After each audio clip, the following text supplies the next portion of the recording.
Okay, so a rough outline for today's class will be, we'll start off by sort of layering on more and more complexity. We'll start off with a basic idea, which is a Markov process or a Markov chain, for those of you who might come across this before.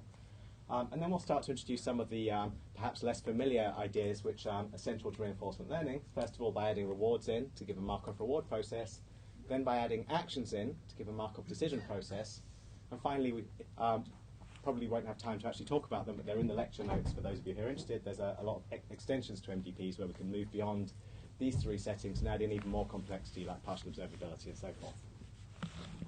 So I'll begin with the basics. I'll try not to kill myself today on any stage. So the basic idea then is we're going to develop this formalism, the Markov decision process. And what we're trying to cover here is, if you remember in the last class, we talked about agents and environments. We have an agent, that's our algorithm, and that's the brain that we're trying to build, and it's interacting with some worlds. This might be the real world for a robot, it might be the trading environment for a trading agent, the factory floor for a factory, or whatever. And this environment, we want some description of that environment such that we can understand it, start to apply some tools to it, and really understand what it means to do reinforcement learning in that setting. And that's going to be the MDP. And in this case, what we're going to start with is the nice case, where the environment is fully observable. So we're told the state. So this is the case where we see everything that there is to know about that environment. All the relevant information is presented to our agent. Nothing is hidden away. And one way to think of this is that the current state that's given to the agent, it sort of completely characterizes this process. So the way in which the environment unfolds depends on some state, and we're told that state. We know that state. It's fully observed. And the nice thing about this formalism is that really almost all reinforcement learning problems can be formalized in some way as a Markov decision process. So if we think about even some of these less familiar cases, for those of you who come across them, these are things which people might not first of all think of as Markov decision processes, but the problem of optimal control, where you've got, say, some differential dynamics describing some fluid, and you want to find the optimal way to make your octopus swim through this fluid. How do we actually deal with that? Well, there's an extension to MDPs that's actually a continuous Markov decision process with continuous actions. And optimal control actually really deals with that case. Again, partially observable problems, not only can we think of MDPs to give us some intuition into them, but actually any partially observed problem can be completely converted into an MDP. So it's not the case that these things fall outside of the framework of MDPs. They are MDPs. They really are MDPs. And if you understand the basics, you can solve all of these problems in principle. Some of the simplest cases, which we'll deal with in a later class when we talk about the exploration-exploitation dilemma in reinforcement learning, are what's known as bandits. This is a very common formalism that's used a lot at the moment, where you get just a set of actions, you get to take an action, you get some reward for that action, and that's the end of your task. So this is like the task we talked about last week, where you present an advert to the user on the internet, and that advert either gets clicked on or it doesn't, and you want to be clicked on as much as possible. And actually, this is just a Markov decision process with only one state. So again, it's a special case of MDPs. If we can solve MDPs, we can solve all of these different cases. So it's really fundamental. So what's the central idea to an MDP? Well, we've already seen this in the last class, but it's such an important concept, I'm just going to flash up this slide again, which is the Markov property. And again, the Markov property, the central idea which we're trying to understand here is this idea that you have some state, this random variable S. This is characterizing where we are in our environment. And if it has the Markov property, then this basically tells us that the future is independent of the past given the present. In other words, what happens next in our environment depends only on our previous state and not on all the things which came before that. Okay, so the state completely characterizes everything which we need to know. It captures all the relevant information from the history. And once you know this thing, you can essentially, if you have ST, what this tells us is you can throw away everything which came before.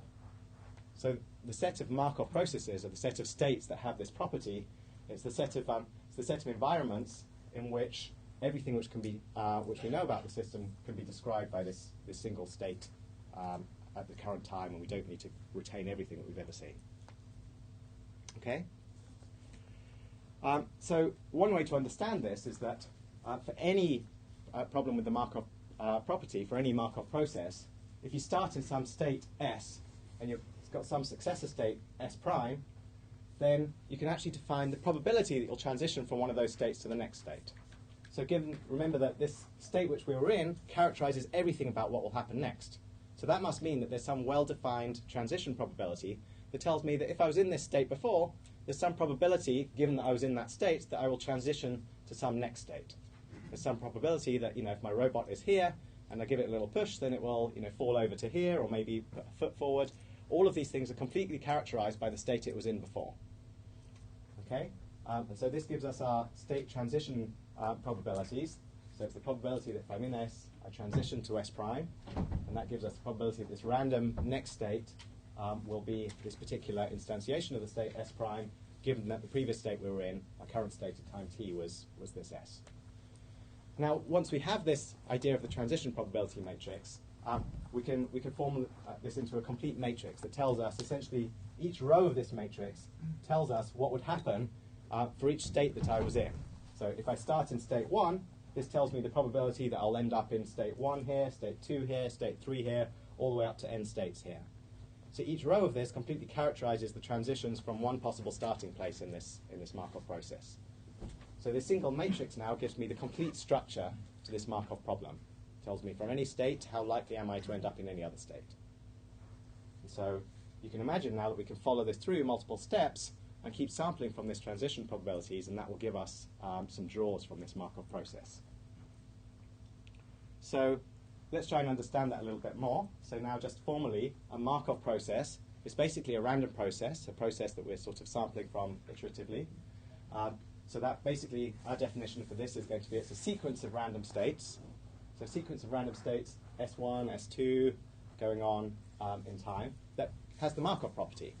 That's the definition of a Markov process. It's just a sequence of states with a Markov property. And so all it requires to define this thing is a state space, S, this is the set of states which we can be in, and our transition probabilities that characterize how we transition from one state to the next. Okay? And now this fully defines the dynamics of this whole system. There's some evolution of our robot through this system, or of our trading agent through its environment, or of our chess-playing agent through the rules of the game. All of these things can be defined.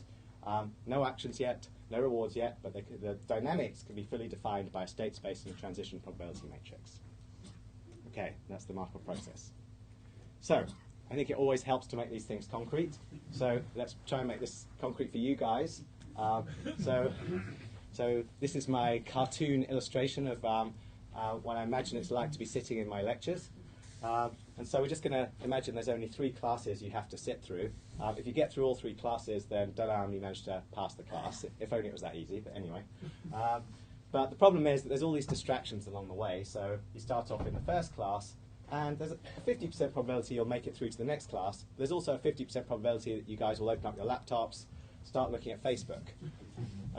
Now, if you look at Facebook, we all know that once you're in Facebook, it's a little bit addictive. So there's probably about a 0.9 probability that you'll just kind of self-transition and keep looking at Facebook again, and then maybe after you iterate around this thing for a few times, there's a 0.1 probability that you'll actually drop out of this Facebook and get back to the class and listen to the rest of the class, at which point you might make it to the second class. Unfortunately, maybe we're talking about something really tedious like Markov processes, and then you feel a bit sleepy, and so there's maybe a 20% probability you fall asleep, but there's maybe an 80% probability you make it through to the final class, at which point maybe you think, yeah, I'm doing really well, and you get a bit excited and go off to the pub. Which means if you go to the pub, you drink a few beers, you might end up either regressing back to class 1 or class 2 because of all the things you forget, or if you don't go to the pub, there's a 60% chance that you'll pass, and then after that you can go to sleep and everyone's happy. Okay, and this sleep state represents a terminal state to the Markov process.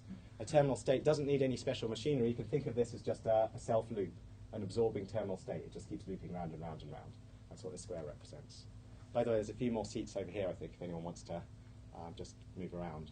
If you're okay, that's fine. Okay, so now that we've got this student Markov chain, let's think about what it means to take samples of this. So what's a sample? A sample is a sequence. It's a sequence of states where we start, for example, in our class 1, and now we're just going to take samples through this system. For example, one sample might look like this, where we go class 1, class 2, class 3, pass, fall asleep. Okay, that's the nice sample. But you might also have another sample that's like class 1, Facebook, Facebook again, back to class 1, back to class 2, and then fall asleep. You might have more complicated samples. Some of them might go on and on for quite a long time. These are variable length. Each of these you could think of as a random sequence that's sampled from these dynamics. Okay, so that's what it means to have a random process, is that you get some random sequence that's drawn from a probability distribution over sequences of states. And the fact that it has the Markov property means that it can be described by one of these diagrams, if you like. It can be described by saying from any state there's some probability of transitioning to any other state. Is that clear? Good. Okay. And now we can look at the transition matrix for this problem. So the transition matrix is fully described now over here. The transition matrix basically tells us for any one of these states which we might have been in, what's the probability of transitioning to any other one of these states. So for example, if we consider class 2 here, and we look across this row here, this row of the transition matrix basically tells us there's a 0.8 probability and 80% chance of transitioning to class 3. But if we go across, there's also a 20% chance of transitioning to the sleep state. And if we look at all of the rows together, that fully describes the entire dynamics of the system. And once we have this matrix, we're able to sample repeatedly from this matrix and get our samples of these sequence of states out to this Markov process. Okay. Question? So these things will only work if the probability is going to stay constant at each state. How do you make it such that if you were to, say, go to Facebook, then you have a reducing probability each time? Okay. So the question is, how do we deal with modifications to these probabilities over time? So there's two answers to that. One answer is that you can have a non-stationary Markov process. Later we'll have MDP, so non-stationary MDP. In that case, what you can do is use the same kind of algorithms we use for the stationary case, but incrementally adjust your solution algorithm to just kind of track the best solution you found so far. The other answer is to say, well, the fact that you've got non-stationary dynamics just makes it a more complicated Markov process. That there's some, so you're imagining that there's probabilities that depend on how long you've been in this state and so forth. So now you can augment this state. You can have a more complicated Markov process that has like a counter that tells you how long you've been in this Facebook state. And now you've basically got lots of different states depending on whether you've been in Facebook once or twice or 3 times. And you can have an infinite set of these. You can have a continuous set of these. All of these things are possible, but they don't change the fundamental structure from this being a Markov process. Cool. And this is just a particular simple instantiation where we can see everything on one page. But don't let that mislead you into thinking that Markov processes are necessarily small or simple. We can solve very, very complex Markov processes. In the rest of the course, we'll see how to solve MDPs. Sometimes some of them have 10 to the 170 states will be one of the examples we'll do later. So these can be very large and complex beasts with a lot of structure to them. Okay, so far we haven't really talked about reinforcement learning at all. There's no rewards, there's no action. So let's start to put in some of that machinery now. And the first and perhaps most important step is to add rewards. And so one way to think of this is we're now going to create what's called a Markov reward process, which you could think of as like a Markov process with value judgments. So there's some value judgment saying how good it is to be in some particular, there's some value judgment saying how much reward will I have accumulated across some particular sequence that we sample from this Markov process. So all we're going to do to add into our Markov process is we're going to add in 2 things. So we had our state space S and our transition dynamics P. Now what we're going to add in is some reward, a reward function R and a discount factor gamma. And let's just talk about what those are and make sure we understand them. So the reward function, first of all, this is something which tells us if we start in any state S, if we're in some state, how much reward do we get from that state only? This is just the immediate reward. How much reward do I get from that state at that moment? And what we care about is maximizing the accumulated sum of these rewards. That's what we care about in reinforcement learning. So for the Markov reward process, we're going to start summing these things together over time. But R, for now, it just tells us for one step. At that moment, if we're at time t in state S, at time t plus 1, we will get this reward. It just tells us what will happen next. Okay. So if we go back to our student Markov reward process, what we're going to do is we're just going to add in some value judgments now. And I'm just going to tell you that, maybe you don't enjoy sitting in the class, so let's call that -2 for each class. -2 reward here, -2. But if you pass at the end of the class, you get this big juicy bonus of +10. Okay. Facebook, maybe you get like -1 per step as your brain gets drained of any sanity that you used to have before you went onto Facebook. And going to the pub, maybe the beer tastes good and you get +1. Okay, these are obviously subjective value judgments we're arbitrarily throwing into this. And then what we care about is the total rewards that we're going to get across a whole chain here. We don't just care about how much reward you get for being in one class. We care about the fact that, maybe you get -2 here, but if you follow through an entire sequence, you might get -2 plus -2 plus -2 plus 10. And that's your overall reward that you get for that sequence, that sample of the Markov reward process. And so what we talk about is this quantity called the return. So we call it the return G. That's kind of, you can think of as the goal. The goal of reinforcement learning is to maximize the return. So G sort of stands for goal here. And the goal here, the return, is the reward summed over all of the time steps infinitely into the future. And the way that we control this return and make it finite is by using a discount factor. So we basically say we're going to discount by a factor of gamma at each time step going into the future. So we're going to get a reward, an immediate reward of rt plus 1 here, but then we're going to get gamma, say, 0.9 times the reward at time step t plus 2, plus gamma squared, 0.9 squared times the reward at t plus 3, and so on, all the way to infinity. Okay, and that's going to be our goal. Our goal is to maximize the sum of all of these rewards. Yeah, question? Why is there no expectation here? There's no expectation here. That's a good question. Why is there no expectation here? There's no expectation here because we're just talking about a random sample at the moment. So G is random. G is just one sample from our Markov reward process of the rewards that we get going through that sequence. Later, in a couple of slides, we'll introduce the expectation, which is what we actually care about. So this discount factor then has to be something between 0 and 1. And it tells us, if you like, the present value of future rewards. It tells you how much I care now about rewards I'll get in the future. So it kind of tells me that if I'm at time step 10, and I know I'm going to get a reward at time step 20, then I should discount that an additional 10 times. It's 10 time steps into the future, so we're going to discount 10 more times. So this thing has to be between 0 and 1, and 0 kind of means maximally short-sighted. Like if you have a discount factor of 0, you basically zero out anything beyond your current time step, and you only look at that first reward.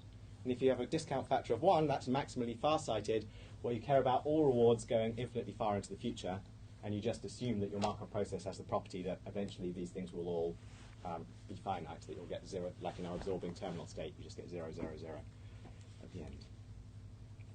Okay, so specifically the value of receiving reward R, k plus 1 time steps later, is gamma to the kr. We'll just keep discounting again and again. Does the discount factor apply outside of problems with, like, sort of, financial problems? Okay, well, I'm going to have a slide on this. So. Okay. So really, why should we do this? It's basically, we're somehow introducing a judgment here, which is that we prefer short-term reward to delayed reward. We prefer reward now to reward later. And the amount that we prefer reward now to reward later is given by gamma. So the closer it is to 0, the more we prefer reward now, and the closer it is to 1, the more indifferent we are to when those rewards arrive. So why should that be? That was essentially the question. Why should we do that? So I'm going to turn that over to the audience. So in most of reinforcement learning, we use a discount factor. So I just want to ask you guys, well, why? Why should we do this? Anyone think of reasons? There's more uncertainty in the future. Okay, great. So someone said there's more uncertainty into the future. I think that's a really great answer, actually. So one reason to use a discount factor is to basically represent the fact that we do not have a perfect model. So if you imagine that we're just building a Markov process to model the environment, we're building this Markov reward process, but we don't have a perfect model of the environment. So we think we've come up with some great plan. We think we know exactly how much reward we're going to get into the future. But if we don't entirely trust our decisions that we make, if we don't entirely trust our evaluations, we might choose to discount because we might say, okay, well, maybe I can take this pot of gold now, or maybe I should really trust my plan and my model that's going to tell me that all these things are going to happen over the next 10 years and then I'll get an even bigger pot of gold. Well, you have to really trust your model to wait all those time steps and really believe that things are going to turn out just as you planned in order to get that bigger pot of gold later. So uncertainty, I think, is really one of the major kind of intuitive reasons to discount. Any other points? Any other ideas? Yeah. When we're trying to plan for the future, if we're very far-sighted, so if we let that sum go to infinity, potentially the rewards can get unbounded. So we would like to pick a sequence where we're going to know that there's going to be some bounded stuff, so we can compare different models. Okay, absolutely. So to keep the maths bounded, I mean, and actually, so I'll do my first couple of slides here. So I mean, the first reason it's just mathematically convenient. And I think, honestly, that's the main reason we do it in the MDP framework for RL. Most of the time, it's just because the maths all works out. It's easy to teach. It's easy to understand. And it avoids these infinite returns. So if you have some cycle in your Markov process, and you just get rewards again and again and again and again, you need some mechanism to avoid infinity as your evaluation. Otherwise, the maths just doesn't work out. And there are other mechanisms for dealing with that, which we'll mention briefly. We have the uncertainty. And I just wanted to add in a couple of other ideas. So someone mentioned already the idea that financial settings, it's rather natural. So that's a quite specific setting, but in a financial setting, we have this idea of interest rate, that you kind of know that money now is worth more than money later, and that's usually built into the definition of what it means to kind of make financial decisions or trading in a trading system or whatever. So that's a specific case where there's really a meaning to this, that you can think of gamma as like the inverse of the interest rate. But one more point I just want to make is that actually, animals and humans, they actually show a preference for immediate reward. So people have done tests on humans, and it turns out that humans have not quite an exponential discounting, but they have something like a hyperbolic discounting. But certainly animals and humans do prefer to get reward now than reward later. And so you can think of this as a cognitive model as well of how biological decision-making operates. And finally, I just wanted to mention that if you don't agree with these points, which I think is perfectly legitimate to say, well, hey, look, the problem I care about really is artificial to introduce a discount factor. I'm only doing it to make it convenient. There are alternatives, and there's undiscounted Markov reward processes. The simplest case being where we know that all sequences terminate. So if we go back to our student MRP, we know that all sequences ended up with, at some point, falling asleep, one way or another. And so if we know that's the case, then all sequences end, or at least end in this absorbing terminal state, which keeps getting 0 and 0 and 0 again. And therefore, by definition, all returns are finite. And so then it's fine. There's also a formulation that's in the extended notes for this class, which is the average reward formulation.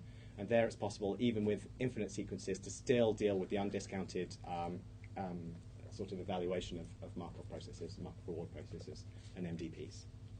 But just to clarify, not all sequences terminate in the example you gave before. There are infinite sequences that will not end up in the sleep state. No, that's not true. So any single sample which you draw from this Markov process, by definition, is finite, of finite length. You mean there isn't some part of that process where I could just end up in an infinite loop? So any sample which you draw, there is. So it's impossible to draw a sample that's infinite. Like, by definition, the sample that you draw will terminate at some point. That's the definition of this process.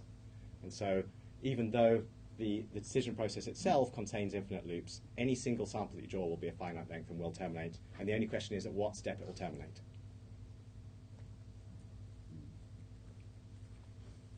Okay. Right, so now someone asked about expectations. And so this brings us to the value function, which is really the central quantity which we're interested in RL. So the value function, this is the quantity we really care about. It's the long-term value of being in a state. So if you're in this state S, so if you're in some concrete state S, how much value will you get from there on? What's the total reward that you'll get from that state onwards? So formally, it's just the expected return if you start in that state. So if I drop you into this Markov reward process in some state, like if I drop you in class 2, how much reward will you get from class 2 to the end until you terminate? That's basically what it's saying. How much reward will you get from then onwards? And we have this expectation because the environment is stochastic. We're in this stochastic Markov process. The evolution of states might go one way one episode and another way the next episode. What we care about is the expected return over all of those different episodes. And that's the value. That's how good it is to be in any given state. So this is the central quantity. We prefer states. We prefer to be in states that give us more total reward. And so the formulation of our problem is to say, let's first of all just measure that. So in an MRP, there's no concept of maximizing. We're just saying, let's just measure how much reward we'll get. But when we get to MDPs, we want to maximize this quantity. Okay, so let's get concrete again. Let's go back to the student Markov chain, actually the student Markov reward process. So we're going to sample returns now. So again, we're going to look at these samples of this process that we've taken. And we're going to consider a discount factor of gamma equals 0.5. So basically halve the amount that we care about getting rewards at every step. And so this is the definition of our return, with gamma instantiated with a half. And so now if we just look at the value of these guys, so these are basically like the returns here. So you get -2 at the first step, -2 discounted by a half, -2 discounted by a quarter, and then at the end of it you got this +10 reward for finishing the class, all 3 classes, and that's discounted by an 8. You sum those all together, you get -2.25. So that's one sample of the return. So this guy should say G1. And now we've got 4 different samples here. These are different samples of the first 4 different sample sequences through this Markov reward process. So what's the value of being in this state? What's the value of the start state?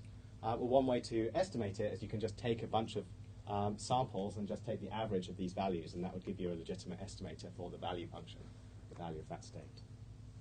So the returns are samples, they're random, but the value function is not a random quantity. It's an expectation over these random variables. Okay, is that clear?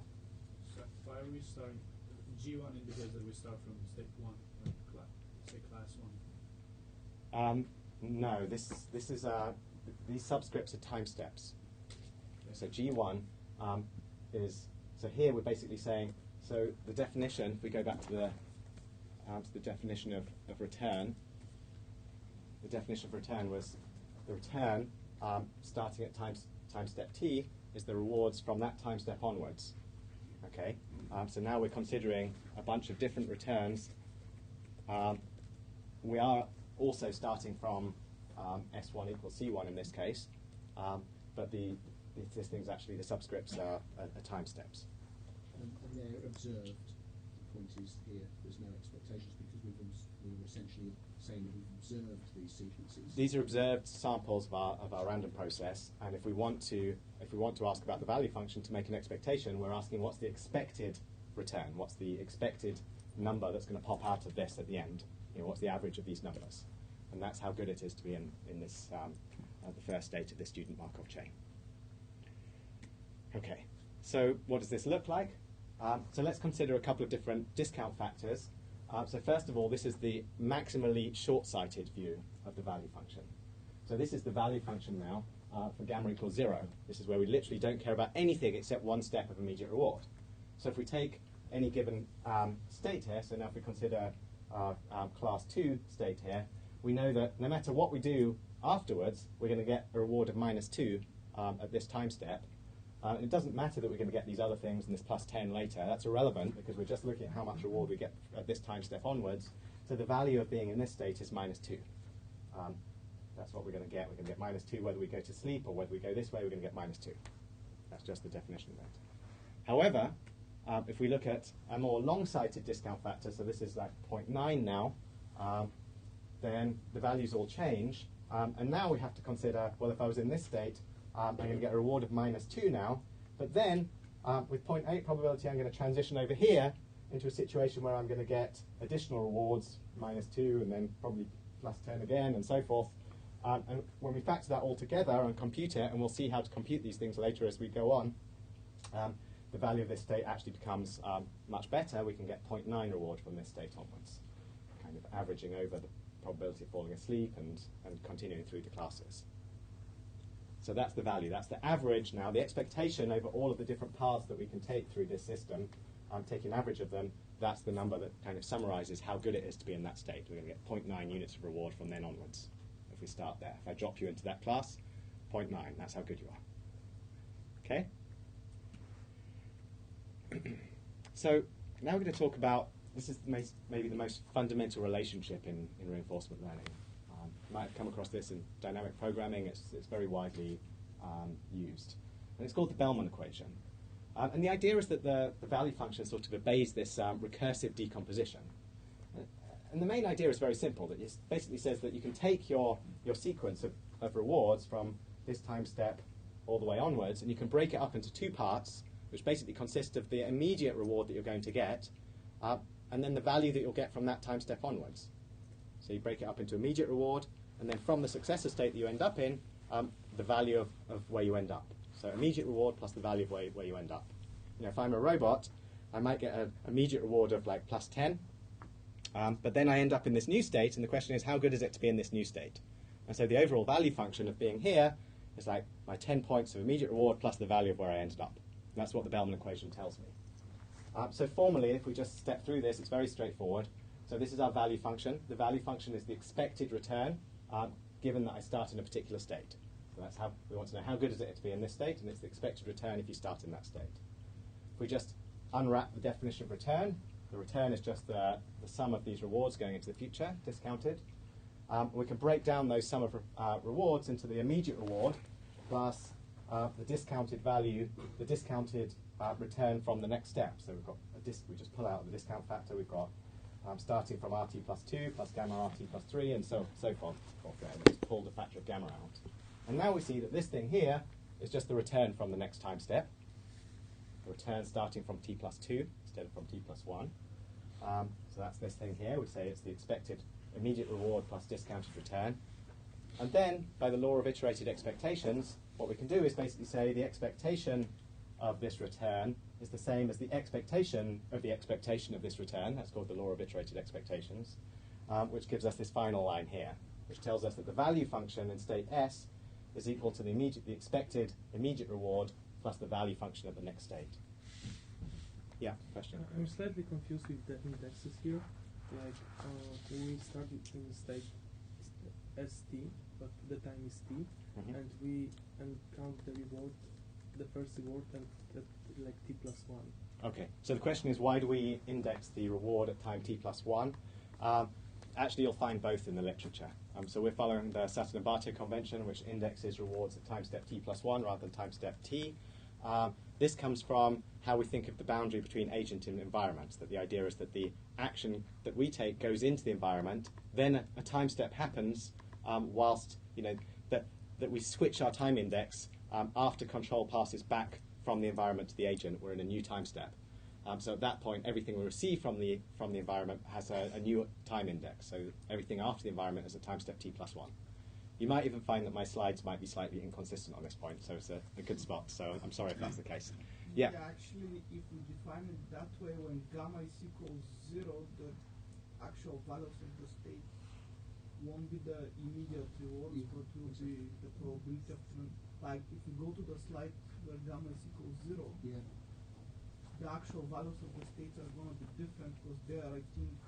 No, that's not true. It's just a difference. It's literally just re-indexing. So you can re-index everything with RT instead of RT plus 1. It's not going to change any of the math and any of the semantics. It's all the same. But So, in the previous slide, the reward with zero discounting was the reward in the state that I'm currently in. If you set gamma to 0 here, it looks like the reward for the state I'm currently in is the expected reward of the next state. Which I think is exactly what. It just depends. No, it just depends on how we define RT. Like, where does that time step t refer to?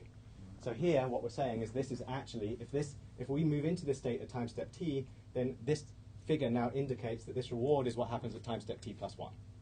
That's all. That we move into this state, and then we get this reward no matter what we do. The indexing of the R of the rewards and the states is sort of. So it's just a convention. It's just a convention. So don't confuse yourselves. It's just a convention. Stick to the very intuitive idea that you move into a state, you get some reward, everything is good. Okay. Okay. So let's just try and understand this Bellman equation a little bit more. So the Bellman equation. So this is our Bellman equation. The value function now is equal to the expected immediate reward plus discounted value at the next state. So value now, take a step, see what the value is in the state I end up. And that's just like a tautological definition. That if we've got our value function correct, it must obey this identity. That's what it means to have a value function. Okay, if we don't obey this identity, we haven't found the value function yet. So one way to understand this is by using what we call these backup diagrams here. So these backup diagrams, this is basically showing us, you can think of this as like a one-step look-ahead search. So we start in this state S, and we can look ahead one step, if you like. So this state S leads to a value function of V of S. If we go down to S prime here or here, we're going to have a value function that's V of the successor state. Okay, and we're going to get some immediate reward along the way. So this diagram is just kind of showing us that we can think of this as a one-step look-ahead tree. where you start in this state, you look ahead one step, you integrate over the probability of each of these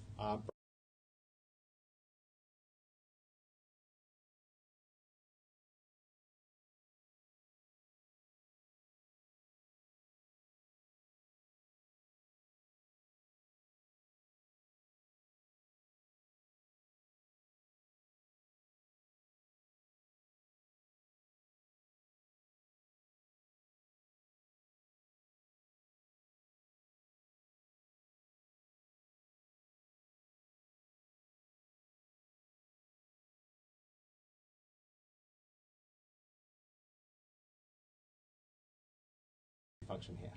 Okay, so it's a one-step look ahead with like this averaging, where we kind of go ahead one step, we average all the possible outcomes together, and that gives us the value function at this step.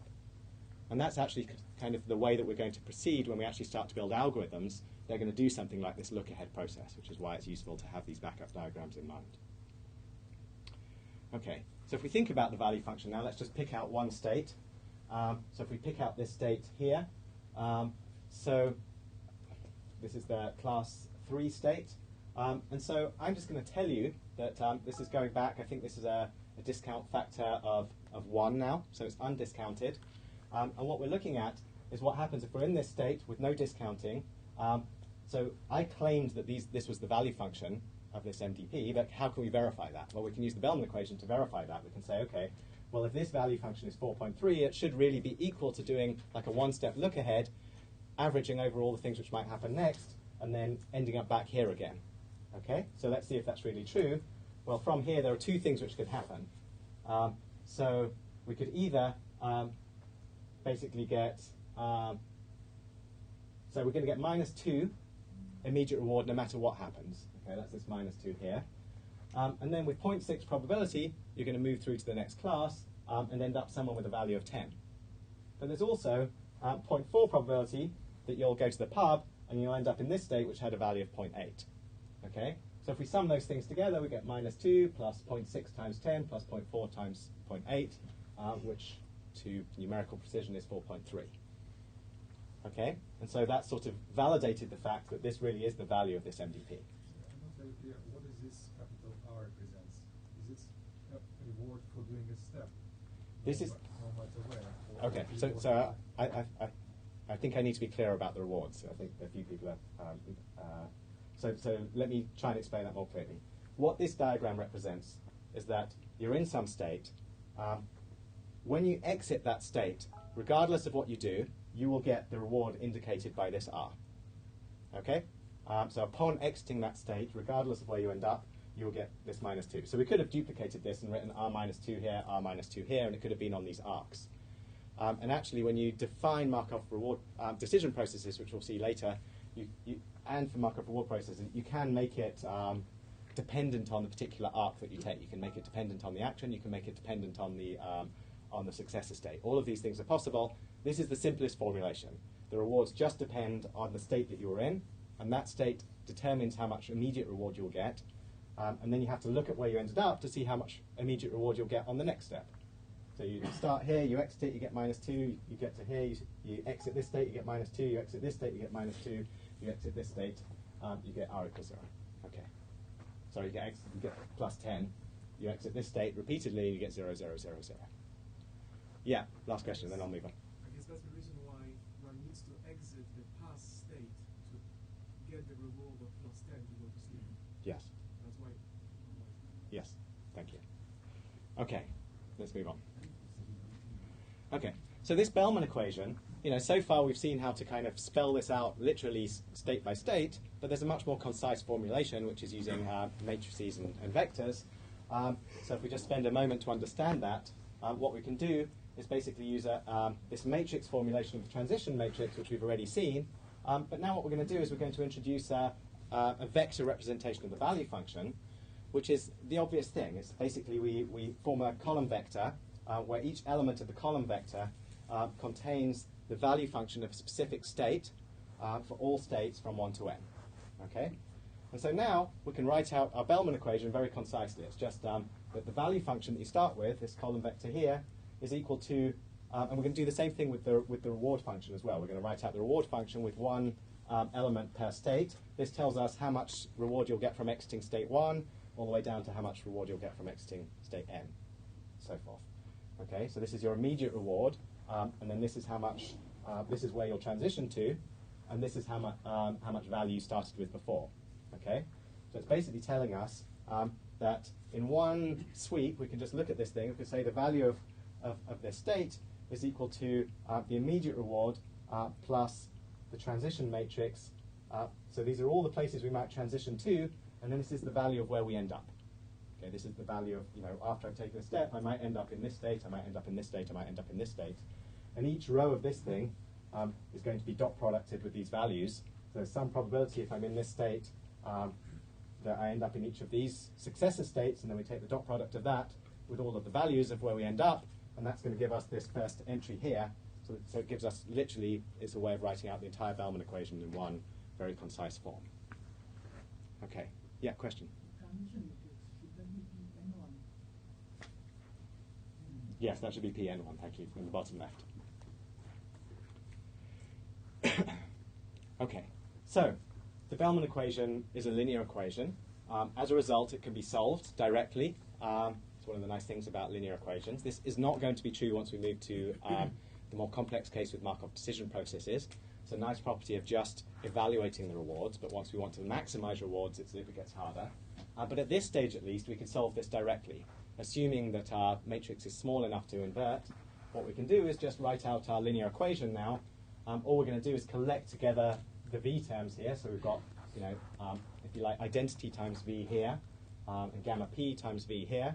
So we collect those together on this side, I minus gamma p, v equals r, and then we just invert this matrix. Okay? And this is the solution to the MDP. The computational complexity of inverting this matrix is n cubed for n states. So this is not typically a practical solution method for large Markov processes.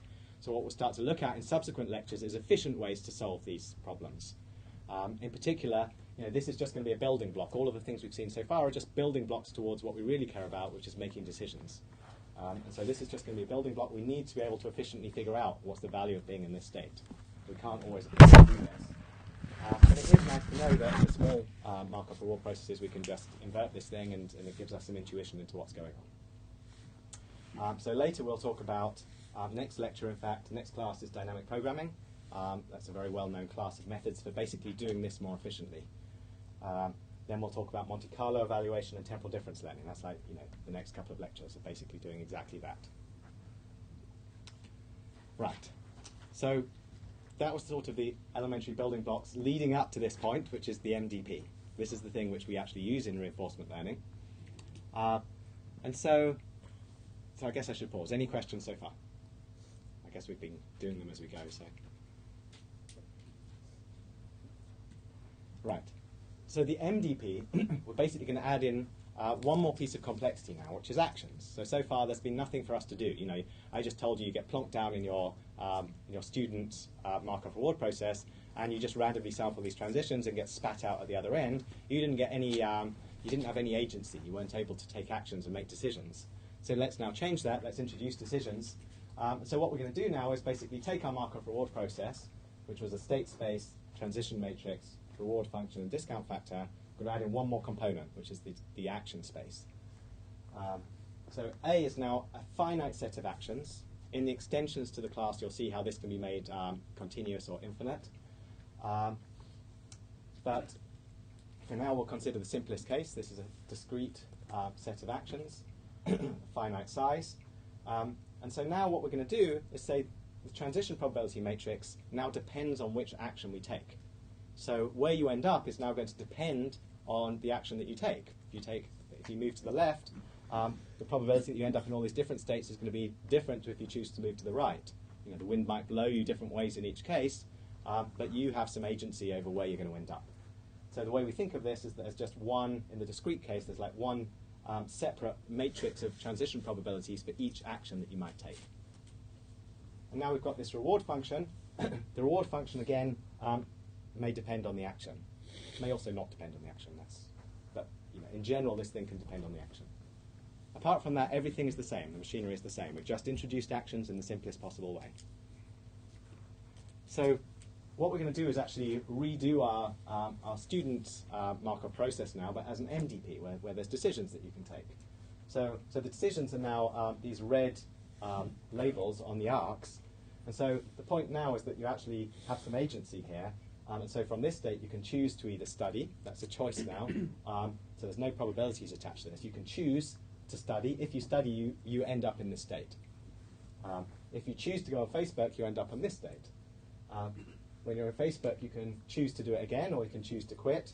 You can choose to go to sleep here or to study again. You can choose to study again, or you can choose to go to the pub. If you choose to go to the pub, that's the only place now that there's any randomness. If you choose to go to the pub, who knows what might happen? You know, maybe you'll drink 1 or 2 beers, not quite sure. So now there's some probability that you'll end up going back to class 1, going back to class 2, or even going back to class 3. Okay?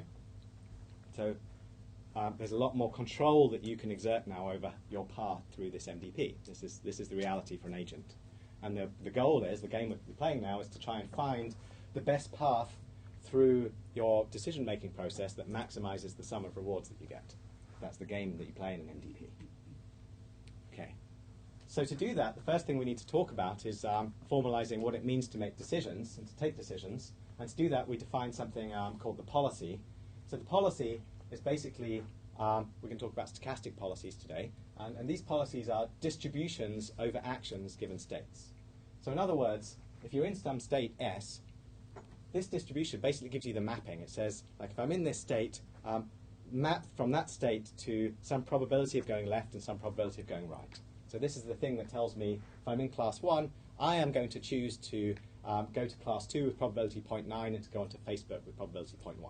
This is something under the agent's control. It's something we decide, and it's just a stochastic transition matrix. And it's useful to make it stochastic because that allows us to do things like exploration. So we'll make use of that later in the course. So once you have a policy, it completely defines how that agent will behave. And in an MDP, the policies depend just on the current state. That was the Markov property. It doesn't depend on the history. And as a result, we consider what we call stationary policies. We don't consider so all of the policies the same no matter what time step we're in the MDP. We just have the same policy at each time step. And the only thing that this depends on is the state that we're in, not the time step at which it happened. And that's sufficient to behave optimally because by definition we have the Markov property and this state S fully characterizes everything that will happen next. Yeah, question? There is no rewards variable here at all. And then surely if you want to maximize rewards, you shall take the one simple concept. The question was, why are there no rewards in this equation? And that's because the state S fully characterizes your future rewards. So in a Markov reward process or Markov decision process, the Markov property means that S fully characterizes the evolution from this state onwards in the process. And so what you're looking for is the policy which, given the state you're in, you want to pick actions that will get you the most future reward. And so all you need to look at is what state am I in and what action should I take next. And we're trying to pick those actions in the way, given that state, that will get us the most future reward. So the rewards are in the future. We don't care about how many rewards we've got in the past. Those rewards are gone now. They've been consumed. All we care about is how much reward we can get from now into the future. So we don't actually care, when we try to maximize this thing, we don't care if we've already achieved 1 million reward or minus 1 million reward. That's irrelevant. What we want to do is maximize the reward from now onwards. That's the way we're going to behave optimally. Our definition of state, information-wise, includes all the information about the expected future rewards, right? Yes. Yes. Exactly. Okay. So one important thing to note about the connection between Markov decision processes and Markov reward processes is that we can always recover an MRP or a Markov process from our decision process. So just to understand that, we can think about basically the sample of states that we draw. Like if we have some policy that helps us pick actions, we're just going to draw this sequence of states. And the sequence of states that we draw when we follow our particular process is actually a Markov chain. It's a Markov process itself. No matter what policy we choose, that policy defines some Markov chain that actually defines our dynamics, the way that we're going to move through and evolve through this system.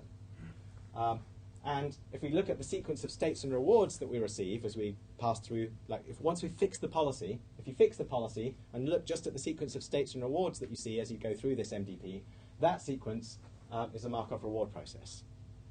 And the way to understand that is that we're going to define basically transition dynamics and a reward function which just average over our policy. So we're just going to average over all the things which happen under our policy. We're going to average over, so we're going to define the transition dynamics to be the average of the transition dynamics for all of the things that we might do. So if we're going to go left with probability 0.5 and right with probability 0.5, I'm just going to take 0.5 times the dynamics, or the probability of going to all the states from here, plus 0.5 times the probability of all the states that I'm going to end up in over here, sum those together, and those average dynamics define some Markov reward process. So we can always flatten our MDP, given our current policy, back into a Markov chain. This is just a useful point. It's not like central, so you can come back to this and think about it offline if you like. Okay, what is central is the concept of the value function. So we already had the value function for a Markov reward process, but there was no agency there was no decisions. Now we've got this policy. There's some way that we can choose to behave in our Markov process. You know, I might be following this path straight through the student Markov chain where I collect all the rewards by going through all the classes, or I might choose to spend a lot of time on Facebook. These are going to give different rewards. There's not one expectation anymore. There are different expectations depending on how I behave. And so we subscript our value function by the policy that we're interested in evaluating. So v pi of s now tells us how good is it to be in state s if I'm following policy pi. So if I'm following the policy that just goes straight through the classes, how much reward will I get? Or if I'm following the policy where I stay on Facebook for as long as possible, how much reward will I get from each state onwards? And so this basically is defined. We've just got this expectation here now. This e pi basically means the expectation when we sample all actions according to this policy pi. That's sort of hidden in that e pi notation. We're also going to define a second type of value function called the action value function. So far we've got the state value function. This v we call the state value function. That tells us how good is it to be in a particular state s. We're also going to define the action value function, which tells us how good is it to take a particular action from a particular state. And this is the thing which we intuitively care about when we want to decide which action should I take. Should I go left or should I go right? Well, I should choose the one that's going to give me more reward. And the way I evaluate these things is by looking at the action values. In other words, we're basically going to look at, so q pi, so for a given policy, for a given way to behave, we want to know if I'm in this state S and I take this action A, what's the expected return, the total reward that I'll get after I've taken that action, how much reward will I get from that point onwards? Okay, that's the key quantity that we're going to use to help us optimize our MDP and pick the best actions. So let's make this concrete again. So this is the state value function for the student MDP, undiscounted, so the discount factor is 1. And this is just for uniform random behavior. So we're fixing the policy to say we're always, when we've got a choice, we're always going to randomly pick 50-50 between those choices. Okay? And so this is the value function that we end up with. We see that we end up thinking it's not very good to start in this state here because there's a high probability of ending up in the Facebook state because we're choosing things 50-50.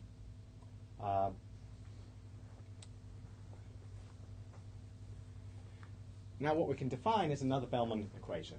So the Bellman equation, we saw this in the Markov reward process. Now we're going to define a Bellman equation for these value functions in the MDP case. So again, we can use the same idea, that the value function can be decomposed into an immediate reward plus the discounted value at the next state. So again, there's this idea that wherever you are, you take one step and you get your immediate reward for that step, and then you look at the value of where you end up, and the sum of those things together tells you how good it was to be in your original state. That's still true in an MDP. Now what we're saying is that you start in this state, and we know that we're following policy pi, but the value of being in this state is still the immediate reward that you get, plus the value of your successor state if you know that you're going to follow policy pi from there onwards. So we just look at what happened for one state of, for one step of following a policy, and then we ask how much more reward will I get following that policy. And we sum those things together. That gives us the Bellman equation. We can do the same thing with the action value function, with these Q values.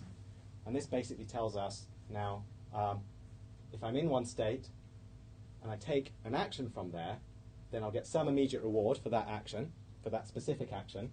And then I'll look at where I end up, and I can ask, well, what's the action value of the state that I end up in under the action that I would pick from that point onwards?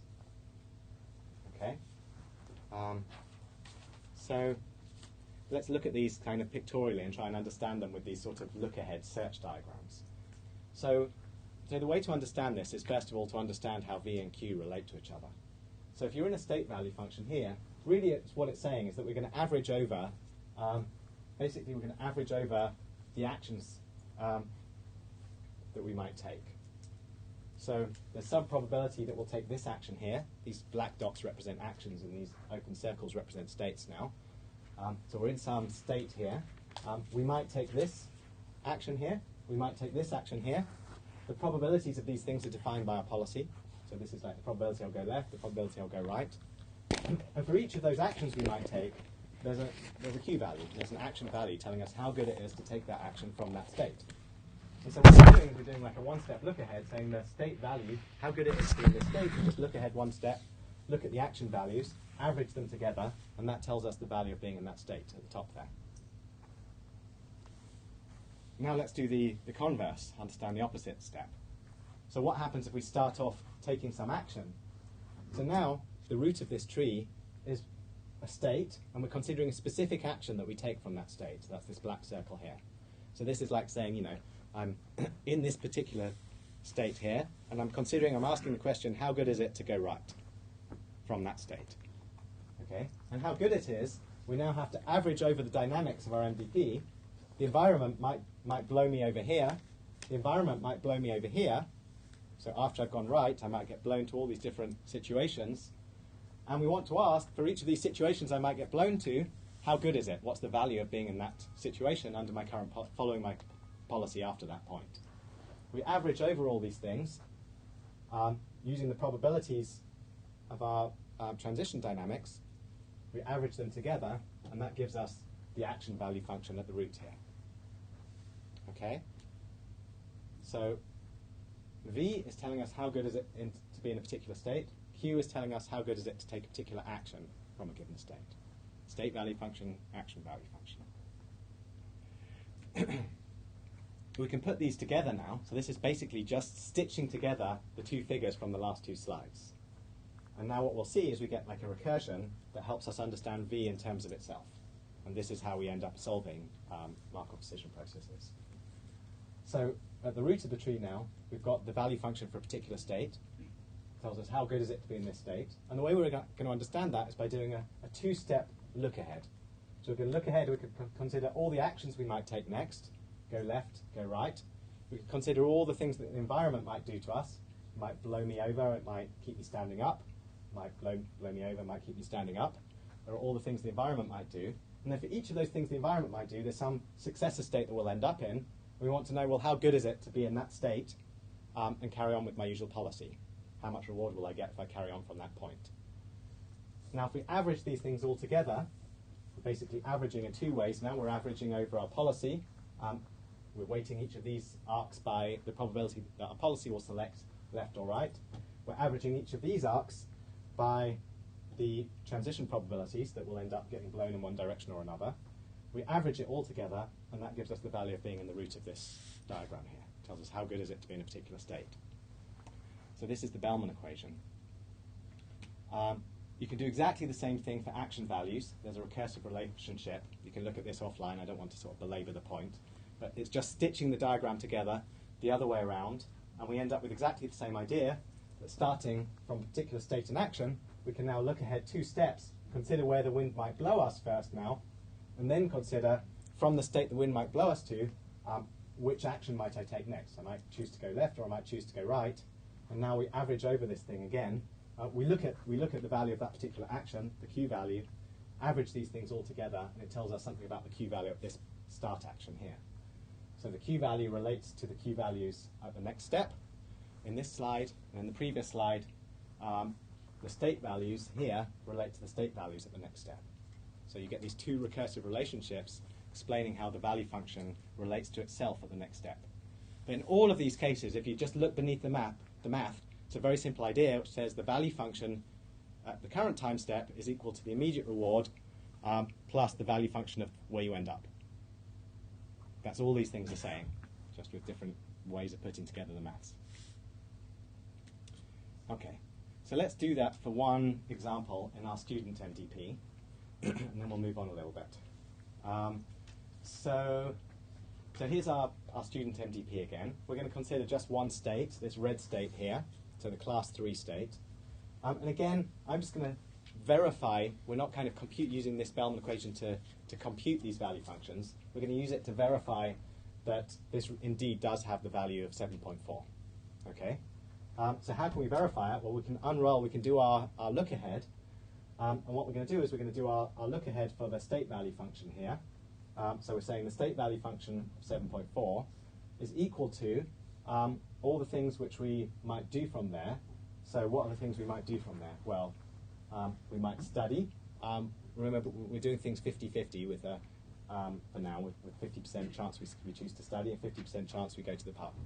So under that policy, where we do everything 50-50, so yeah, this whole diagram is showing us the value function for the policy where we choose all of our decisions 50-50. And under that policy, we start in this state. There's a 0.5 chance we'll take this arc and get plus 10 reward. That's this part here.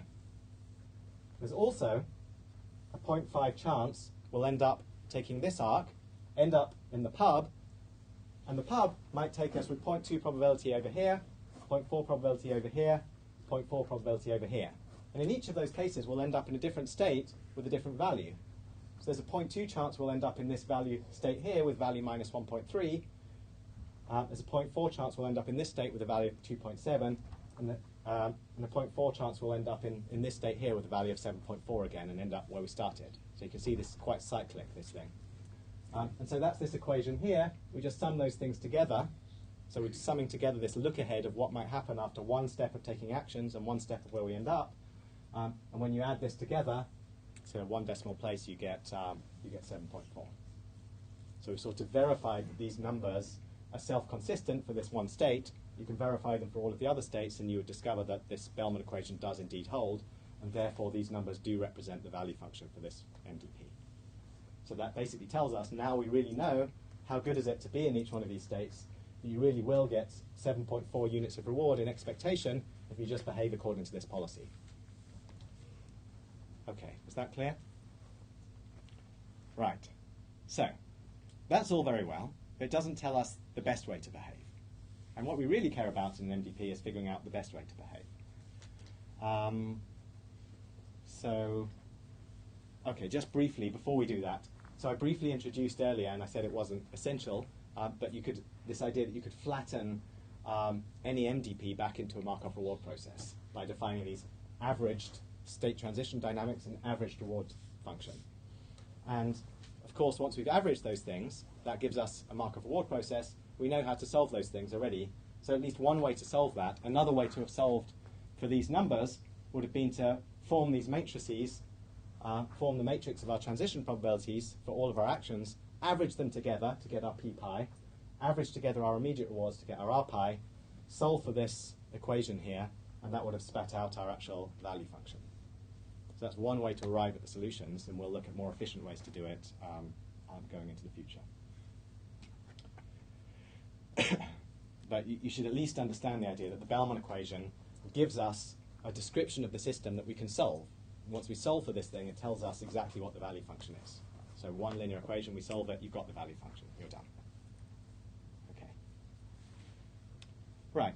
Now, for the last half an hour, I want to talk about the essential problem we really care about, which is finding the best behavior in the MDP. But I'll just pause for a moment, sorry, I know there's a lot of material, so any questions at this point? People the tracking? slides online are slightly different, just minor changes to these. Are you going to put the newest ones online? I'll put the newest ones online immediately afterwards, yeah. So it's mostly notation change. I changed the notation to match the new edition of Sutton and Bartow. Can you just explain again what happened to the state pub, which seemed to have turned into some other It used to be a state, right? Yeah, so when we moved from the Markov reward process to the Markov decision process, we changed the definition of the problem. So pub used to be a state, now it's a decision that we're making. We're taking a decision now. So we're making these decisions of whether to go to a pub or whether to study. So it's actually a different problem that we're studying now. So pub is an action now. Here, pub is an action, yeah. But it ends up at something which isn't a state, whereas study ends up in something which is a state. So what? No, everything ends up in a state. So if you take the pub action, you end up at this black dot represents like a chance mode. You mean you can't stay there? You can't stay there, no. The action takes you to here, and the environment immediately transitions you to here, or to here with these probabilities. Right. So you can think of this as basically telling you the dynamics. So if you take this pub action, you're basically going to be teleported to here, here, or here. You'll get a +1 reward along the way, and the probability of ending up here, here, or here is given by these numbers. But That's what it means. Okay. Why did you do that? I don't understand. Why did you now have this separate sort of this sort of transient state? Because I wanted to illustrate an example where you have some agency, where you have some control over what happens in the environment. Right. And now it's a choice whether to go to the pub or not. And the randomness is now what happens after you go to the pub. So all the other states could be considered to be the same as that, but with just a probability of 1 of going to their Exactly. their next Everything, state. you can implicitly imagine there's one of these black dots in every one of these other arcs. So if you go to Facebook, there's a black dot here that says the action is taking you to that black dot, but that black dot is always taking you here with probability 1. Okay. And actually now, they say that action also have rewards. Mhm. Earlier on, we were saying only that the state has rewards, and now that's the actions. Yeah, if we go back to this was all in the definition of MDP. So if we go back to the definition of MDP, the red highlights here indicate what changed from the Markov reward process. And one of the things which changed was that the reward function was now indexed by both state and action. So the reward does depend on the action you take. That's the definition of an MDP. Okay, so what you do might affect the immediate reward you get as well as the state you end up in. So sometimes there's a cost to the action you take. That's the simplest case. Like imagine a trading agent, you buy £1,000 of goods from someone. That immediately costs you £1,000 compared to the action of do nothing, which costs you 0. So there's a cost associated with the specific actions, and they take you to different states. So that's really the commonest case. So you should intuitively expect that rewards have different effect depending on the particular action you take. So it's a form of non-determinism, then, really, this sort of possibly taking an action but ending up probabilistically in one of a number of different states. An MDP is stochastic. The stochastic transitions depend on the action that you take. So you get to take an action, the environment gets to roll the dice and tell you where you end up. So it's a combination of your actions and the dice which get rolled by the environment which determine what happens next. Okay, good. Where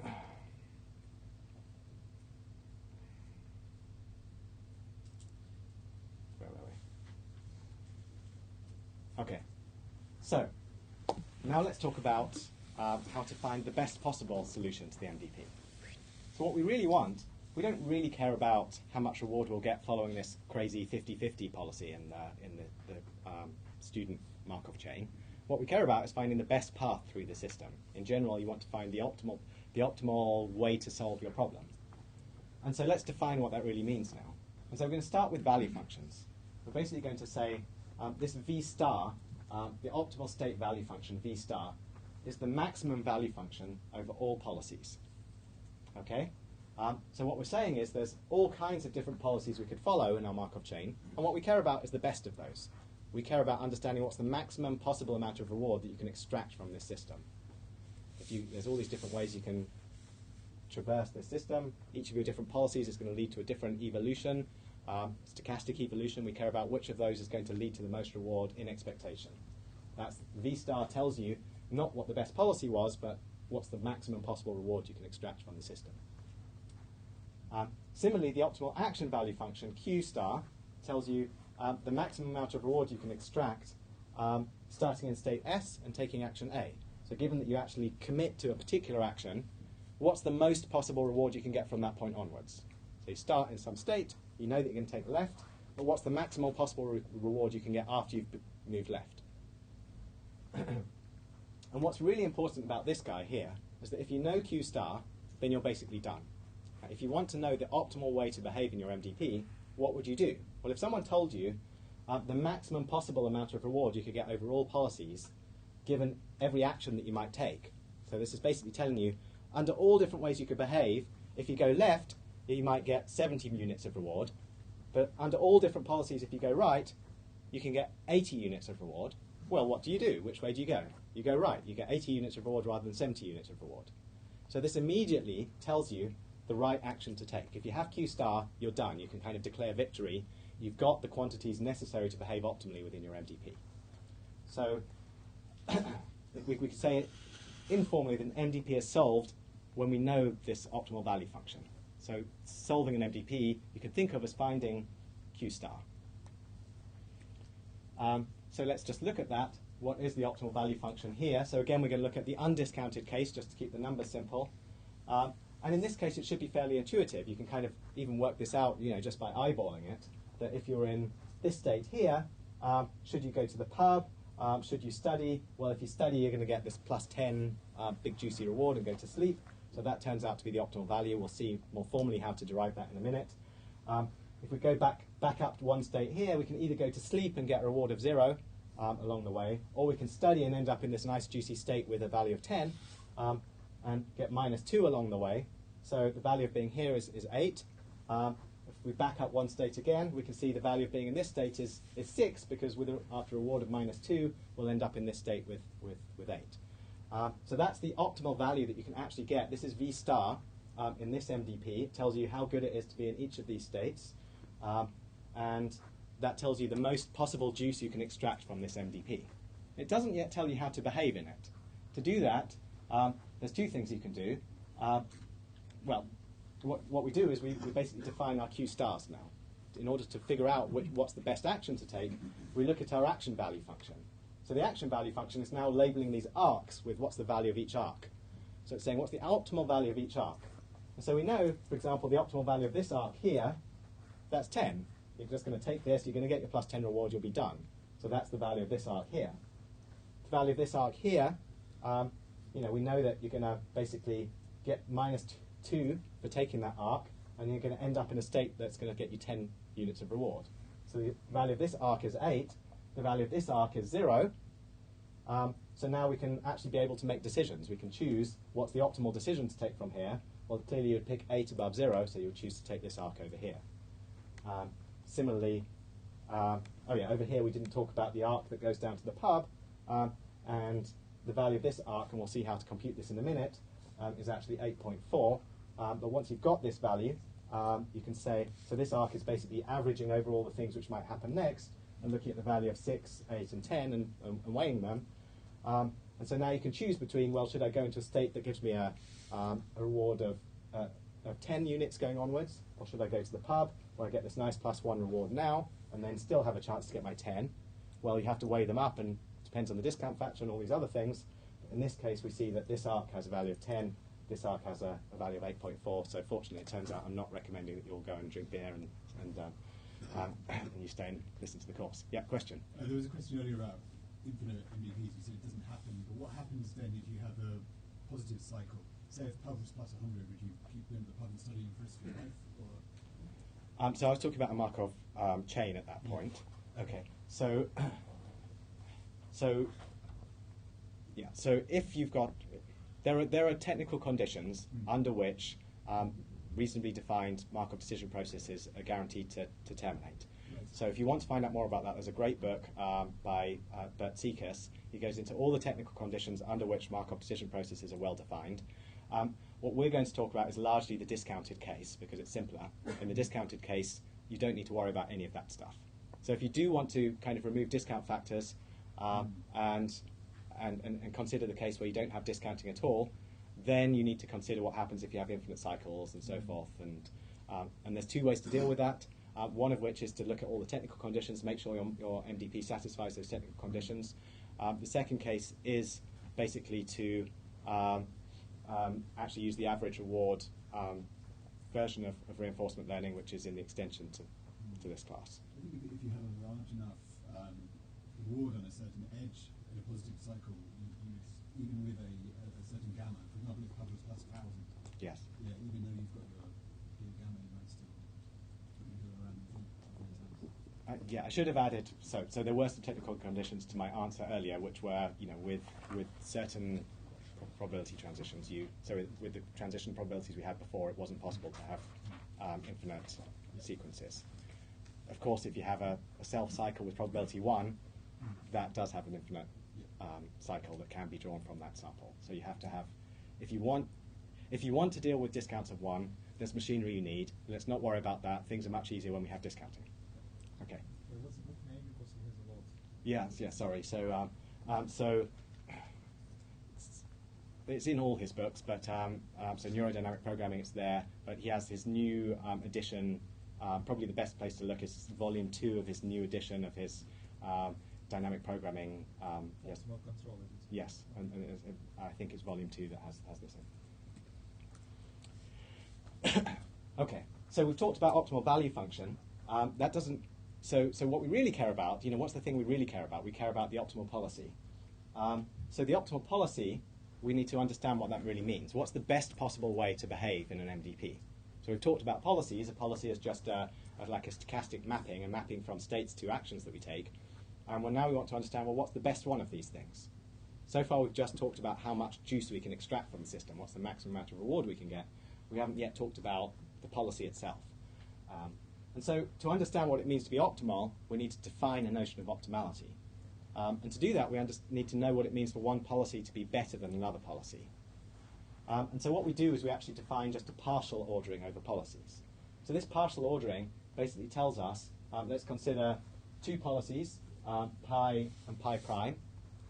So these are two arbitrary policies. And we're just going to define this greater than or equal to operator. This is going to be some partial ordering over policy space.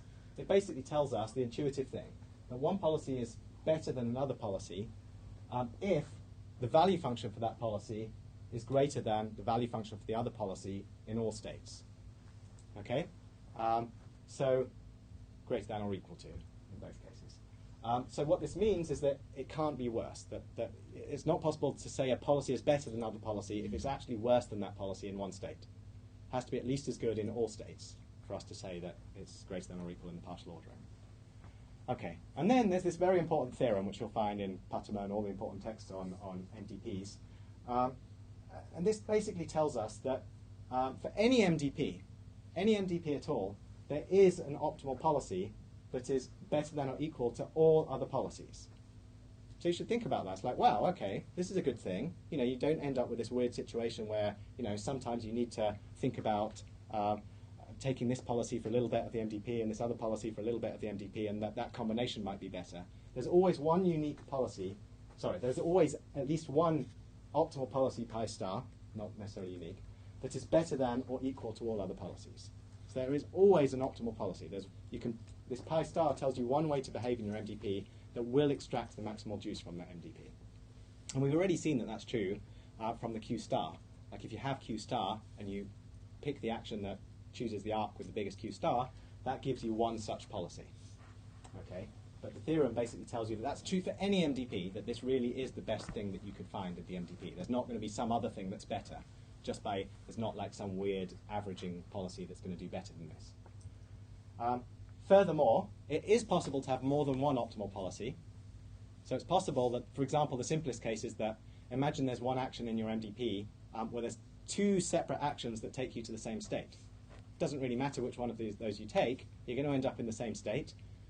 They both can be optimal. It doesn't matter which one of those you choose, you're going to get the same optimal value out of this MDP, whether you go left or go right. Okay, so there can be more than one optimal policy, but if they are optimal, then all optimal policies they extract the same amount of reward from the system. They get the same amount of juice. So the value functions for those policies are the same. And specifically, the amount of value that they get can be given by the optimal value function, by the optimal action value function here. Okay, so the value of pi star is actually exactly the optimal value function that we defined earlier. So the V star and the Q star that we defined in the previous slides are precisely the numbers that you extract if you try to evaluate the optimal policy.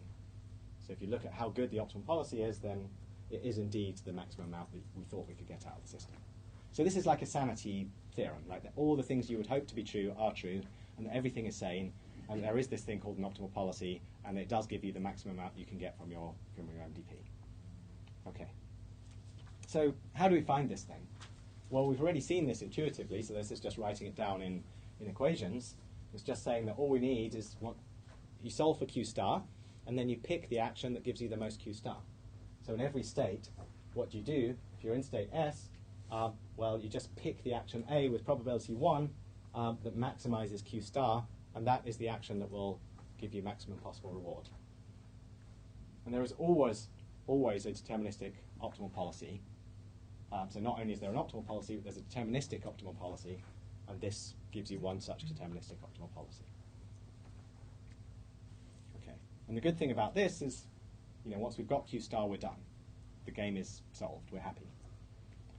So let's do this one last time back at our student MDP. So now what we're going to look at is the optimal policy. So now what we're looking at is these arcs, remember, represent the actions that we can take. Like we can study, or we can go into Facebook, we can study, or we can go to the pub. And these red arcs now are highlighting the optimal action value. The optimal policy, pi star, is highlighted in red here. This is the undiscounted case again. So it's just this simple path all the way through our studying and studying and studying again that we'd already identified. But we can see that it must be the case again just by looking at the Q star values, which are also highlighted, and seeing that the optimal policy is always the one that picks, but whenever you've got two choices, it picks the one with the highest Q. So specifically over here, we've got the choice between Q star equals 10 for studying again, Q star equals 8.4 for going to the pub. So the optimal policy, the red arc, is the one that maximizes that and gets us the most reward going into the future. Okay, so how do we arrive at this Q star in practice? How do we actually arrive at figuring out these Q star values? These Q star values we've seen time and again, they're central. This is the central quantity we're trying to figure out so that we can just bang pick the right action without even any look ahead or further thought. So once we have Q star, we're done. We've solved the MDP, but how do we arrive at Q star? So intuitively, what did we do? Well, we kind of worked our way backwards. We started off at this final state. We looked at the value of taking this arc, which was kind of trivially 10. You go to here, you finish, you get plus 10 along the way. And then we worked our way backwards, and we kind of did this look ahead with a one-step look ahead, where we started here and we said, okay, you start here, you look ahead one step, you end up with 10, work your way backwards. And that working backwards is precisely what we get out of a Bellman equation. So now what we're going to talk about is the Bellman optimality equation.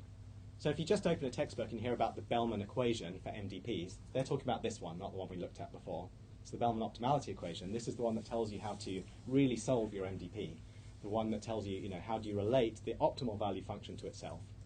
So before we looked at the Bellman expectation equation for MDPs, which told us how V pi related to itself. So we looked at, for example, under this average behavior policy where you might go right or left with equal probability, how did the values relate to themselves? Now we're looking at really the optimal values. We're looking at the best things. We're looking at these, something like these red highlighted guys, like the values in these circles now, 6, 6, 8, 10. The maximum amount of juice you can get from your system, how does that number relate to itself?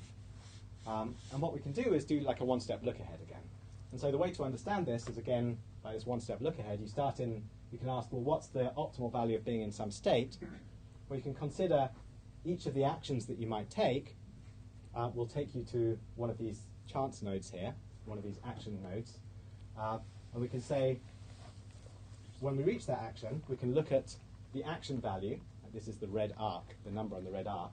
We can say, this had a number on the red arc, which was 8, and this had a number on the red arc, which was 10, or whatever it was. And now, what we do is, instead of taking the average of these guys, we take the max over these guys. So we're basically saying, look at the value of each of the actions you can take, and pick the max of them. And that's going to tell you how good it is to be in this state here. It's simply the max of all the Q values. I can go left, I can go right, I look at how much reward I get in each case, and I pick the one that gives me the most. Okay? So the value function of a state is the max of the Q values of each of the actions you can take from that state. Okay? Now we're going to do the other half. So remember we had V going to Q, now we're going to do Q going to V. So now we want to know, well, how good is one of those red arcs in that diagram? How do we know what the optimal value is for being in a particular state and taking a particular action? How do we know that the study arc has a particular optimal value to it? Well, again, we can do a one-step look ahead, but now we're looking ahead over what the dynamics might do, what the environment might do to us, where the wind might blow us. We don't control this. This is like going to the pub and then, we don't know what will happen in the pub. It's a crazy place and we might end up in all these different situations. And each of those states that we end up in has some optimal value. And so we kind of, this is like an inductive argument. We sort of assume that we know inductively the optimal value of each of those states that we might end up in. And if we know the value of each of those states that we might end up in, we just need to average over them now. There's no max here. We don't get to pick where the wind blows us. We have to average over all the things the environment might do to us, and that tells us how good our action is. So our action is, the optimal action value is just the immediate reward plus the average over all the probability that the wind might blow us left, the probability the wind might blow us right, multiplied by the optimal value of being in that state. Okay? And again, what we can do is put those two pieces together. When you put those two pieces together, you have a recursive relationship that relates V star to itself. So this gives us an equation that we can solve. Okay? So this is now a two-step look ahead. We're looking ahead over the actions we can take here and maximizing over those. And we're also looking ahead over the dice that the environment might roll. And we don't maximize over the dice. We don't control the dice. Instead, we average over the dice that the environment can roll. We do this two-step look ahead over our actions from this state and all the things the environment might do to us. And then we look at the optimal value of where we end up. We back these things all the way up, and that tells us how good it is to be in this state here. So that's the Bellman optimality equation for V star. Okay. So finally, just before we give one last example, we can do the same thing, flipping the diagram around and starting with the action values. And this is to arrive at a recursive relationship between the Q star values and themselves. So this isn't really saying anything different to the previous slide. It's just like a reordering of the same idea. And the reordering tells us that if we start and we want to know how good is one of these arcs, like how good is it to be in a particular state and take a particular action, now we first of all consider where the wind will blow us. We average over the dice which the environment's rolling, and wherever the dice roll, we get to make a decision. So wherever the wind blows us, we get to decide, pick one action after that, and we get to maximize over the decisions we take. So we average over the dice that we roll, and we maximize over the decisions we take, and for each of these leaves, we consider the action value, the optimal action value, like how good is it to be in this state taking this particular action, or in this state taking this action. We back that up all the way to the beginning, and that tells us the Q value of the root of this diagram. Okay. So let's make that concrete by picking one state in this diagram. Probably absolutely stick to the teeth of this student MDP by now.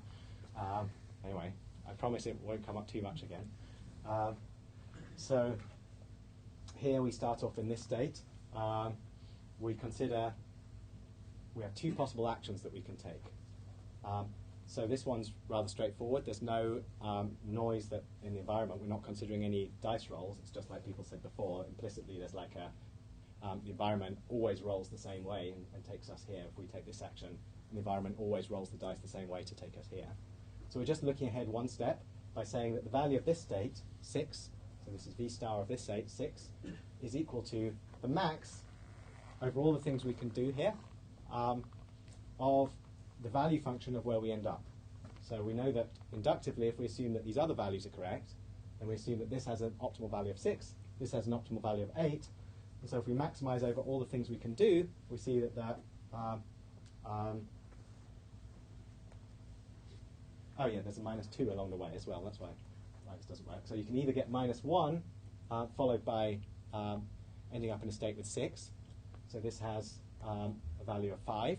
If we take this arc, so Q star of this arc is 5, or this way, we get -2 from our 8, and we get 6 So we choose to go this way, and our value function is 6. Okay. So how do we solve this in practice?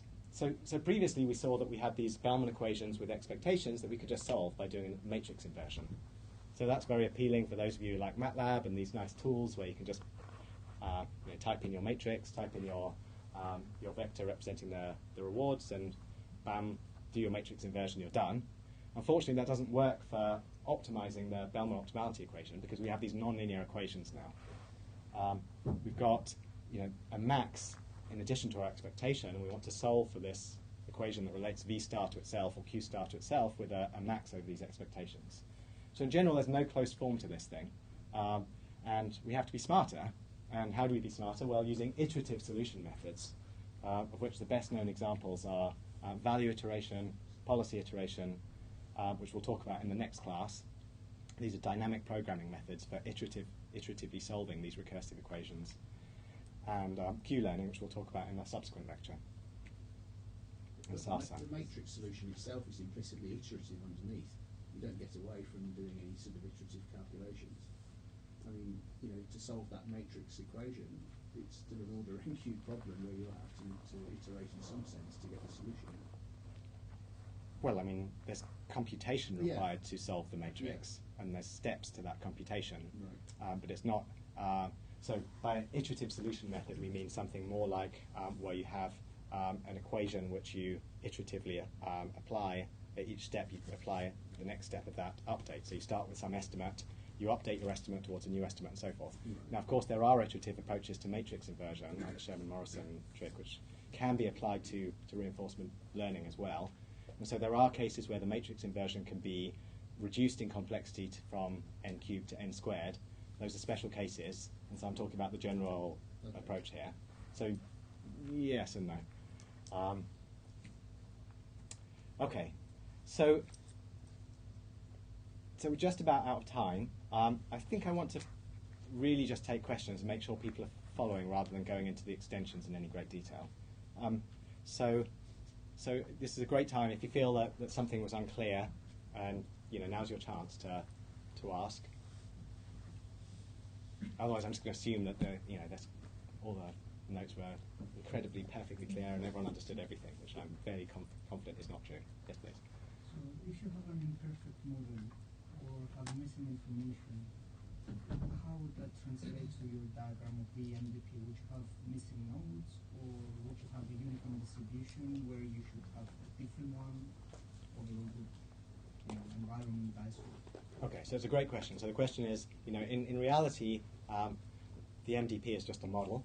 We're trying to model some real phenomenon out in the world, some real environment. How do we represent the fact that our model is imperfect? We're actually going to have a class on where we'll talk about model-based reinforcement learning. If there's time, I'll talk about some of the approaches to uncertainty. So some of the classical approaches to uncertainty include explicitly representing the uncertainty in the MDP. So you could be Bayesian, for example, have some posterior estimate of what the MDP dynamics are, and then solve not just for one single MDP, but for a whole distribution over MDPs, and find the policy that's optimal with respect to all of them. That's computationally very difficult. Another approach is to actually factor in the uncertainty in your representation of what's going on in the world into your MDP itself. So you'll say you're in a state where not only am I in a state where my robot's here, but I'm in a state where my robot's here and I think that the world has these dynamics, or I'm in a state where the robot's here and I've seen these observations so far which implicitly tell me something about the uncertainty of what's going on in the MDP. So that can be much more tractable. You don't necessarily need to explicitly reason about all the uncertainty in the environment, but it's maybe a little less intuitive to understand the form of the uncertainty. The uncertainty isn't made explicit. And then maybe the only other thing to say, which we already touched on, is that sometimes it's sufficient to just say, well, accept that that our model is imperfect, and use a discount factor to capture the fact that we've got some uncertainty. You can also make the discount factor variable to represent the fact that you're more uncertain in some states than others. So you don't have to have 0.9 everywhere. You could have 0.9 in one state, 0.99 in another state, representing how bad your model is in that situation. So it's a very active research area. I think it's a great question. Yeah. So everything you've shown us today seems to be sort of geared towards like maximizing reward.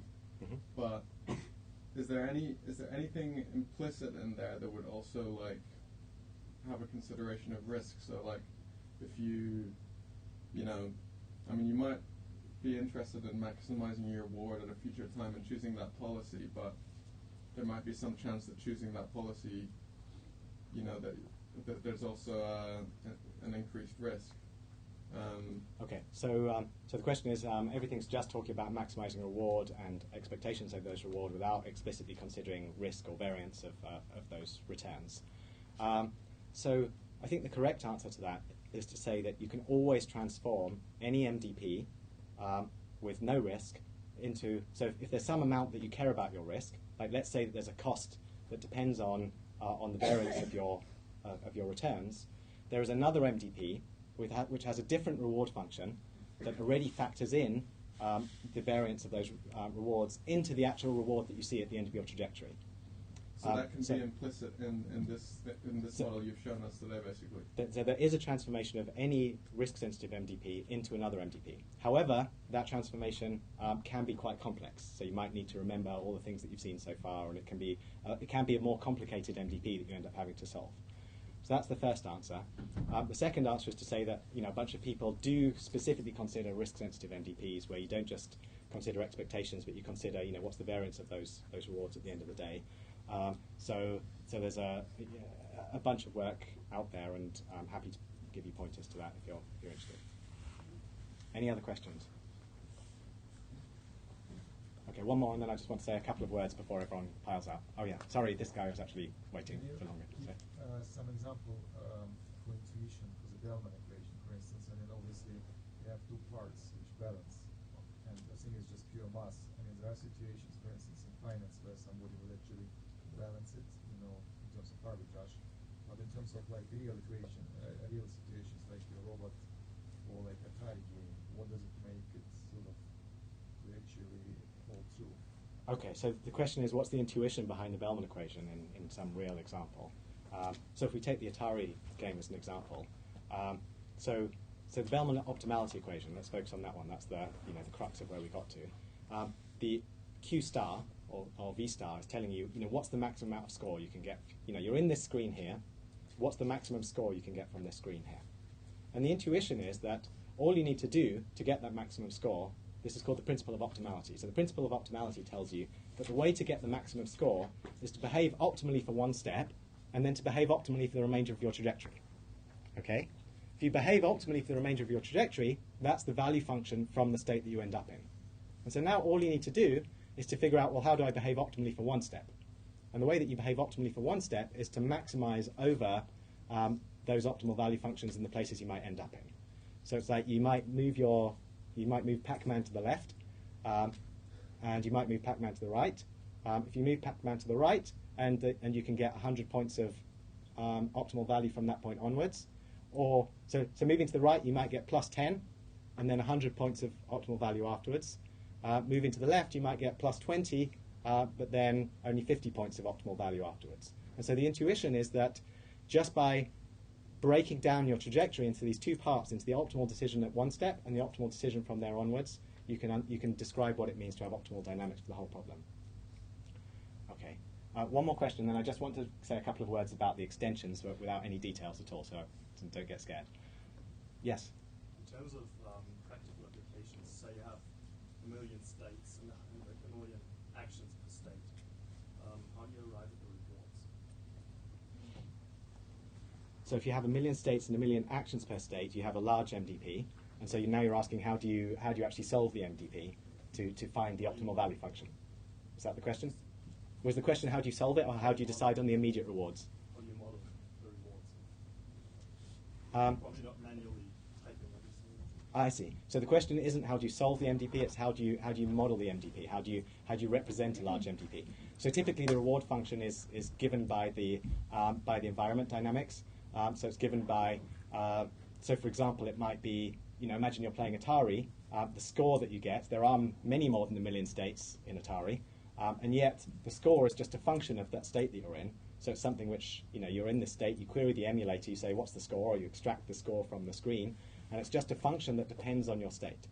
So typically there's some function mapping state to reward, and that function characterizes imagine you're a programmer and you're trying to tell your program what the problem is you're trying to solve. The reward function is kind of like the definition of the program. You're asking the program to solve this particular problem. It's part of the problem definition. So the reward is just a function it's part of the environment. It's part of the thing describing how the environment state gets mapped into reward. So in any reasonable problem, you'll see that there's a way to transform this and describe the reward, normally quite conveniently. There's a big open question, which is how do you best model the reward in the way that actually leads to intuitively what we as humans think of as the best solution. Okay, very briefly, I just wanted to put up this slide just to highlight that there are some additional slides, extensions to MDPs. This is not examinable material. I do not expect you guys to go off and revise stuff which I haven't told you about. And in general for these classes, I'll try to make it very clear what's non-examinable material. And if we run out of time at any point, don't panic. You won't suddenly find a question that crop up in the exam which we didn't cover. But the extensions are on the slides just there as additional material, in particular telling you how to deal with infinite MDPs, continuous MDPs, partially observable MDPs, undiscounted average reward MDPs. These are the major extensions to the MDP framework. Just to give you some sense, I think just out of interest you can get some sense. It's not details, it's just a brief outline showing you how you can move beyond this to the case where you're trying to control some real aeroplane or helicopter with continuous actions and perhaps even continuous time steps, or where the state that you see doesn't tell you everything about the environment, but you just get to see the robot's camera at every given time step, and you don't get exposed to the Markov state that's actually inside the environment. You just get to see what your agent sees at that moment. And finally, the case where we can deal with undiscounted case by basically looking at a limiting case where we average over, where we look at the average reward going into the future, the average reward per time step, instead of the discounted sum of rewards. It's a different definition of return that actually works out very neatly. So just if you're feeling enthusiastic, go and have a look. There's pointers to elsewhere. And otherwise, the remainder is next week we'll start to talk about how to solve these things. So this is just defining the problem. Next week